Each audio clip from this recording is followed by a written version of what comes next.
මොකද්ද hear care trichology කියලා කියන්නේ? අපි මුලින්ම මුලින්ම මම ඔයගලන්ගෙන් සමාවිලනවා BMICH එකේ 20 වෙනිදා පවත්වන්නට නියමිතව තිබූ hear care trichology විශේෂ සම්මන්ත්‍රණය දැනුවත් කිරීමේ සම්මන්ත්‍රණය මට ඉතා හදිසි හේතුවක් මත කැන්සල් කරන්න වුණා. මොකද මම 21 ලංකාවෙන් මට යන්න නැවත පිටත් වෙන්න උනා ලන්ඩන් වලට. ඒක නිසා මගේ ඊළඟ කොස්මොලොජි ග්‍රැජුවේෂන් එකේ කාරණා ගොඩක් නිසා මට කාලෙම නිසා එන්න උනා. මම ඒක නිසා 19 වෙනිදා ගොඩක් ඇරේන්ජ් තිබ්බා. 20 වෙනිදා මට ඇරේන්ජ් තිබ්බා ගොඩක්. ඒක නිසා මම කැන්සල් කරා දිසි. සහ අනිත් කාරණාව තමයි දෙවෙනි කාරණාව තමයි ඒ වෙද්දී මේ පිළිබඳ දැනුවත් වෙලා හිටිය හරි අල්පයයි. සමහරට සම්මන්ත්‍රණයට එන ප්‍රමාණය අඩු වෙන්න තිබ්බා. මම විවෘතව කතා කරන්නේ හේතුව hear care trichology කියන අලුත් විෂයක් නිසා මට පෞද්ගලික ගොඩක් කෝල්ලාව මේක තේරුම් කරලා දෙන්න. මට ඉතින් පෞද්ගලිකව මේක තේරුම් කරන්න හරි අමාරුයි. කාලේ ගන්න අමාරුයි. ඒක නිසා මම තීරණය කරා මේ පිළිබඳ දැනුවත් කිරීමක් කරලා ඔයාලට Zoom හරහා මේ පිළිබඳ දැනුවත් කිරීමකුත් පාඩම් ටිකකුත් කරලා අපි මේ ගැන දැනුවත් වීමක් නිවැරදිව වෙලා මේ සම්බන්ධ පාඨමාලාව සම්බන්ධව මම ඔයගලන්ට අවශ්‍ය තොරතුරු ලබා දෙන්න. මුලින්ම ICTC International Cosmetology and Trichology Council එක 2020 නිර්මාණය කරේ රූපලාවන්‍ය වේදීන් සඳහා කවුන්සිල් එකක් ඕනේ. විශේෂයෙන් රූපලාවන්‍ය ශිල්පීන් කියලා කියන්නේ රූපලාවන්‍ය වේදීන්, කේසලාවන්‍ය වේදීන් කියලා කියන්නේ සයන්ටිෆික් ඔකියුපේෂන් එකක්, වෘත්තියක්, විද්‍යාත්මක වෘත්තියක්. තවත් තුරකින් කරනවා නම් ශරීරයට අත තියලා, එහෙම නැත්නම් ඇඟට අත තියලා මේ සමත් එක්ක ගනුදෙනු කරන, හේයත් එක්ක ගනුදෙනු කරන කණ්ඩායමක් විදිහට සීනිගත වෙලා ඉන්නවා ලෝකේ කොස්මටොලොජිස්ට්. ඒතර කොස්මටොලොජිස්ට් කියලා කියන්නේ රූපලාවන්‍ය ශිල්පී කියන එක නෙමෙයි. ඒක මුලින්ම කියන්න ඕනේ. අපේ ඇනටොමි ඇන්ඩ් ෆිසියොලොජිකල් ශරීරය සහ ක්‍රියාකාරීත්වයට බලපෑම් වන ශරීරයත් ඒ ශරීරයේ තියෙන ඕගන්ස් නැත්නම් ඒ කොටස් සහ කොටස් වලට පවර්ලා තියෙන කාර්යභාරය වලට ඒ කාර්යභාර වලට බලපෑම් එල්ල කරන්න පුළුවන් අවස්ථා ගොඩයි. එතකොට එහෙම බලපෑම් කරමින් සිදු කරන වෘත්තීන් ගොඩයි. ඒ වෘත්තීන් ප්‍රධාන ශේෂ තුනකට බෙදෙනවා. එකක් තමයි වෛද්‍ය විද්‍යාත්මක කණ්ඩායම. නැත්නම් මෙඩිසින් ප්‍රොපර්ටි එක. දෙවෙනි එක තමයි අපි කතා කරන චිකිත්සක වේදී කණ්ඩායම. අපි එකට කියනවා ඇකියුපන්ක්චර් ප්‍රොපර්ටි එක කියලා. තුන්වෙනි කණ්ඩායම තමයි ඊස්තටික් ප්‍රොපර්ටි එක. ඔයගොල්ලන් අහුවෙන්නේ එතෙන්ට. ඊස්තටික් ප්‍රොපර්ටි එක කියලා කියන්නේ සෞන්දර්යාත්මක විද්‍යාවේදී ශරීරයට එහි ක්‍රියාකාරීත්වයට බලපාන අයුරින් ඔයගොල්ලන් ඒක හිතලා මතලා කරේ නැත උනත් අවම වශයෙන් හරි අතුරු ආබාධයක් සිද්ධ වෙනවා. ඔය කියන කාරණා තුනම. ඒ කියන්නේ වෛද්‍ය විද්‍යාත්මකවත් වෙන ලෙඩක් හොඳ කරන්න ගිහිල්ලා තව ලෙඩක් නිර්මාණය වෙන්න පුළුවන්. විශේෂයෙන් කිමිකල් පරිහරණය කරන නිසා ඩ්‍රග්ස් වගේ දේවල් අපි කියන්නේ මම මෙතනදී කතා කරන්නේ මෙඩිසින්ස් ගැන. මෙඩිසින්ස් වගේ දේවල් ළඟට ගැනීම. එතකොට චිකිත්සක ක්‍රමවේද නිසා ආලෝක සහ මොනවාරි කටු චිකිත්සක වේදී හෝ වේවා ඒ ක්‍රමෙන් ශරීරයට ඇති වෙන බලපෑම් සහ රූපලාවන්‍ය ශිල්පීන් සෞන්දර්යාත්මක කාරණා වූ. ඒ කියන්නේ රූපය උද්දීපනය කරන්න කරන කාරණා මූලික කරගෙන සිදුවන ක්‍රියාවලිය. මේ සඳහා අපි පාවිච්චි කරනවා රස අයන කියන සාධක. රස අයන නේද? කියන්නේ රසායනික විශේෂත්වයක් තමයි රස අයනිකතාවය. නැත්නම් ප්‍රතිරෝධකතාවයක් දක්වන්න පුළුවන්. මේ සරල දැනුවත් කිරීමක් කරන්න. මොකද රොකට් සයන්ස් නෙමේ. සමහරට මේක සයන්ස් දන්න කෙනෙක් හිටියොත් මේ කරන පැහැදිලි කිරීම හරි සරලයි කියයි. නැත්නම් අඩුපාඩු සහිතයි කියයි. නමුත් මම මෙතන කතා කරන රූපලාවන්‍ය විද්‍යාවේදීන් නොවන රූපලාවන්‍ය ශිල්පීන් නිසා ගොඩක් දැනුවත්. මම මෙතන ඔයගොල්ලන්ව මේ අව탁සිරු කරනවා නෙමෙයි. අපි ගොඩක් දුරට සයන්ස් සබ්ජෙක්ට් එක ඉගෙනගෙන මම වුණත් මේ ෆීල්ඩ් එකට ආවේ සයන්ස් සබ්ජෙක්ට් එක ඉගෙනගෙන නෙමෙයි. ඒක නිසා ඒ පිළිබඳව අපි දැනුවත් වෙන්න ඕනේ. මට වාසනාව ලැබුණා ඒවා ඉගෙන ගන්න. ඉතින් ලංකාවේ ඉතාමත් සීමිත රාමුවක් තුළ ඉගෙන ගන්න අපි ලෝකයේ අතරට ආපුවම අපිට මොකද වෙන්නේ? ලෝකයේ මේ සබ්ජෙක්ට් එක කොතනද තියෙන්නේ? මෙන්න මේ කාරණා අපිට කතා කරන්න ඕනේ. තවමත් ලංකාවේ රූපලාවන්‍ය ශිල්පීන් සඳහා ස්කිල් මයිග්‍රේෂන් කියන වීසා එක හම්බෙන්නේ නැහැ. විශේෂයෙන් බටහිර රටවල් වල. ස්කිල් මයිග්‍රේෂන් කියන්නේ වෘත්තීමය පදනමකට ගිවිසුම් සහගතව මේ රටවල් වලට එන්න බෑ. ඒකට හේතුව අපේ අධ්‍යාපනය බ්‍රයිල් ඩ්‍රෙසින් නැත්නම් අපේ ශ්‍රී ලංකාව තුළ මනාලියක් ඇඳවීමේ කියන මූලික පරමාර්ථය පෙරදරිව සලොන් බිහි වෙලා තියෙනවා. කියන්නේ ප්‍රධාන පරමාර්ථය ප්‍රධාන ආදායම බ්‍රයිඩල් ඩ්‍රෙසින්. ඉතින් ලෝකේ උඩරට මනාලියක් හෝ පහතරට මනාලියක් හෝ වෙන ඕනම මනාලියක් ඇඳවීම කියන කාරණාව රූපලාවන්‍ය ශිල්පීන්ට බාර දීලා තියෙන චූටි කොටසක් විතරයි. ලෝකේ එහෙම අන්දන්නේ නැහැ. ආසියාතික රටවල් දෙක තුනක් තමයි එහෙම දැඩිව මේකට පෙළඹෙන්නේ. මොකද චර්ච් නැත්නම් පල්ලි මූලික කරගෙන කරන ක්‍රියාවලියක් සහ මේ රටවල් වල ගොඩක් ෆෙයානස් ඉන්නේ. ඒ කියන්නේ ගොඩක් ස්කින් ටයිප් එක ලයිට් බ්ලොන්ඩ් ටයිප් එකේ නිසා පර්ල් වයිට් නිසා. හැබැයි අපි සලොන් එක නිර්මාණය කරලා තියෙන්නේ එදිනෙදාට අවශ්‍යතාවයේ පරිහරණය කිරීම අපේ ජීවත් වීමේ වෘත්තීය උපක්‍රමයක් ලෙස වෘත්තියක් ලෙස අපි බ්‍රයිල් ඩ්‍රෙසින් මූලික කරගෙන මනාලියක් හැඩගැන්වීම මූලික කරගෙන මේ සැලොන් බිහි වෙලා තියෙන නැත්නම් ආදායම් මාර්ගය රඳා පවතිනවා. ඒක නිසා අපි ඒ ත්‍ෘතික අධ්‍යාපනයෙන් ඔබට නැත්නම් පාසල හැරගිය හෝ පාසල අතරමඟදී නතර වෙලා හෝ පාසල් ගිහිල්ලා ජොබ් එකක් නැති නිසා හෝ වෘත්තියක් විදිහට ඉගෙනගෙන එළියට එන කණ්ඩායම. ඒකදී හරි සරල අධ්‍යයනයක් අපි කරන්නේ.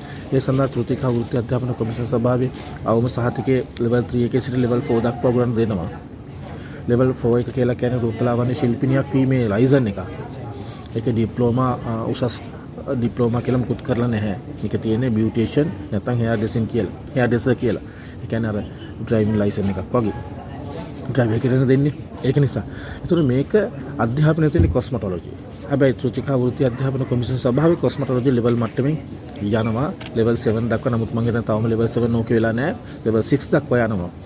ඒකත් කාලාන්තරයක් විදිහට එන ප්‍රමාණය බදවා ගැනීමේ ප්‍රමාණය සහ එකට යන්න තියෙන කාල පරාසයන් බලද්දී මේ ශේෂ්ත්‍රයට එන අධ්‍යාපන මට්ටමක් සහිත පිරිස් වලට අනාගතයේ යන්න පාත් එකක් හරි පාරක් තියෙනවාද අපි ඒක දැනුවත් වෙන්න ඕනේ. ඒ නිසා මගේ මේ වෑයම කාටවත් දෝෂාරෝපණය කිරීමට වඩා මෙහි පාත් එක ඕපන් කරන එක.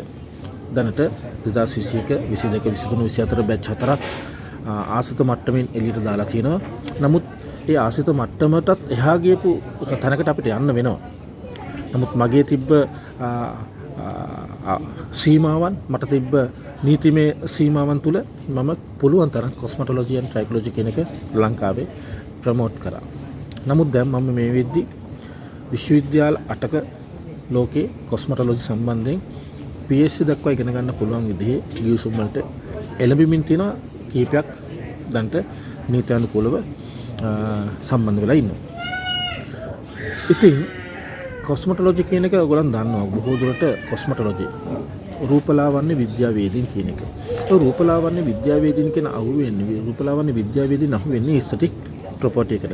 අපි හිතනවා රූපලාවන්‍ය ශිල්පීන් විතරයි එස්තටික් ප්‍රොපර්ටි එකට හම්බෙන්නේ කියලා. නැත්නම් එස්තටික් ප්‍රොපර්ටි කියලා කියන්නේ සෞන්දර්යාත්මක විද්‍යාවේදීන් වලට නෑ. හැමත් එක ගනුදෙනු කරන හැමෝම සෞන්දර්ය මූලික කරගෙන කරනවා.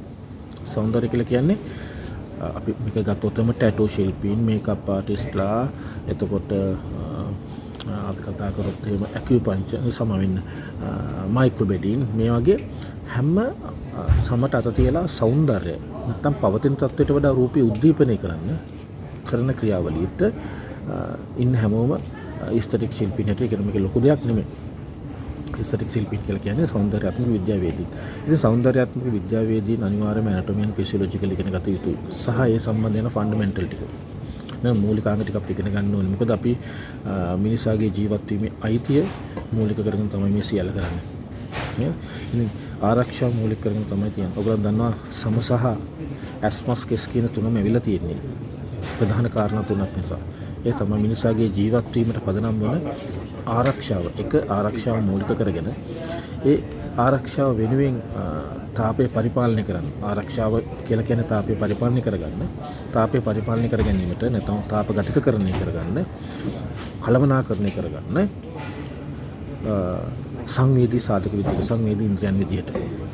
එතකොට තව ඇත්තකින් සංවේදී ඉන්ද්‍රියන් නිසා තාපය කළමනාකරණය කරමින් මිනිසාගේ ජීවත් වීමට අවශ්‍ය ආරක්ෂාව කියන මූල ධර්ම තුන වෙනුවෙන් තමයි කෙස් නිර්මාණය වෙලා තියෙන්නේ, සම නිර්මාණය වෙලා තියෙන්නේ, විශේෂයෙන් අපිට පෙනීම ඇස් නිර්මාණය වෙලා තියෙන්නේ. ඉතින් ඒ නිසා රූපලාවන්‍යයේදී අපි මේ තුන පාවිච්චි කරනවා. අපේ ඥානමය වශයෙන් අපිට කලාපීය වශයෙන් දීලා තියෙන පෙනුම, පැහැය, හැඩයන් තවදුරටත් සමාජයට උද්දීපනය කරන්න රැල්ලක් විදියට සහ සංස්කෘතියක් විදියට නිර්මාණය වෙලා තියෙනවා රූපය උද්දීපනය කිරීමේ කාරණා. එතකොට මෙහිදී අපි අතේ සිදුවන වැරදි සහ අපි නොදන්නා කාරණා පිළිබඳව අපි අවධානය යොමු කරන්න ඕනේ. වර්තමානයේ වෙන විට ගොඩාක් දැනුවත් පිරිස් මේ සඳහා සම්බන්ධ වෙනවා. ඒ කියන්නේ අපේ ක්ලයන්ට් බොහෝ දුරට ගොඩක් এডুকেෂන් නැත්නම් හොඳ අධ්‍යාපන මට්ටමක් තියෙන යාවත් කාලින වෙච්ච මේ තාක්ෂණයත් එක්ක නේ දිනු වෙච්ච AI තාක්ෂණිකුත් එක්ක දැනුමක් ඇතිව අපි ළඟට එන්නේ. එයාට තනියම එක කරගන්න බැරි නිසා සහයෝගයක් ලබා ගන්න.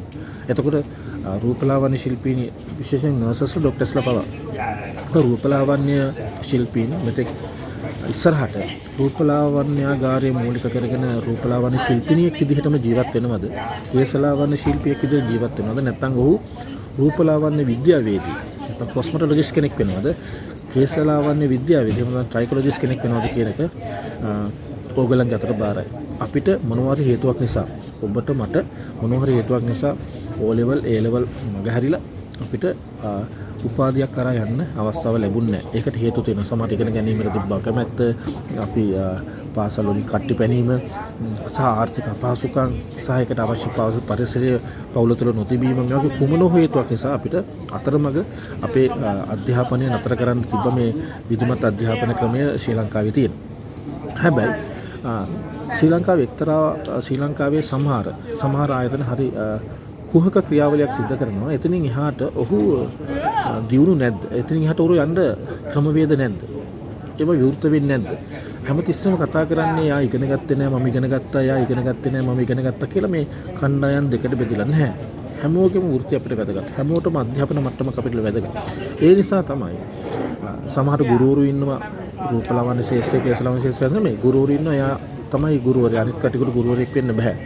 තමයි ඉගෙන ගන්න ශිෂ්‍යාව හෝ ශිෂ්‍යයා පන්ති කරපුවාම එකට ගහන්න ගන්නවා. එයාට පන්ති කරන්න අවශ්‍ය නැහැ. එයාට බෑ පන්ති කරන්න. ඒක තමයි මේ පොඩි මොකක්ද තියෙනවා. ඒක මේ ෆීල්ඩ් එකේ වැඩි. මම නියෝජනය කරන ෆීල්ඩ් එකේ වැඩි. ඒ නිසා මගේ වෑයම රූපලාවන්‍යාගාරයේ මූලික වෙච්ච ව්‍යාපාරයට අමතරව ඉන් ඉක්බිතිව හරස් සහ තිරස් විවිධ ක්‍රමවේද ඔස්සේ මේ වෘත්තියට ආශ්‍රිතව තවත් ව්‍යාපාර ශේෂ්ඨ සඳහා ඕගොල්ලන් යොමු කරන්න ඇස්සරින්න සහ ඒ සඳහා මාර්ග තියෙන බව ඕගොල්ලන්ට අවබෝධ කරලා දෙන්න. ඒ නිසා මම මෙතන ඕගොල්ලන්ට අපේක්ෂා කරන්නේ කොස්මොටොලොජි and සයිකොලොජි කියන සබ්ජෙක්ට් දෙක වෙනම පාර්ට් දෙකක් විදියට, වෘත්තීන් දෙකක් විදියට ඕගොල්ලන් ලෙවල් 4 එකේ වෘත්ති දෙකක් විතර මේ සහතික ගන්න. ඕගොල්ලන්ට උපාධි සූදානම් වෙලා තියෙනවා මේ ගෝලීය සමාජය තුළ.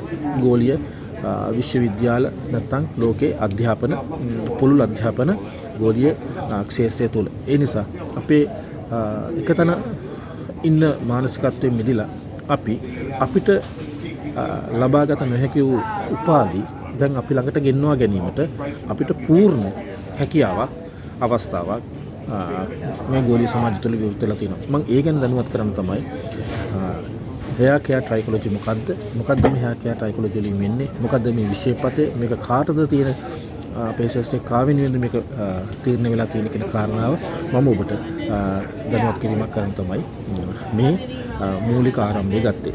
ඒ නිසා අපි බලමු මොකද්ද hear care trichology හෙවත් trichology කියලා කියන්නේ කේස කාරණා ත්‍රිත්ව විද්‍යාව ලෙස.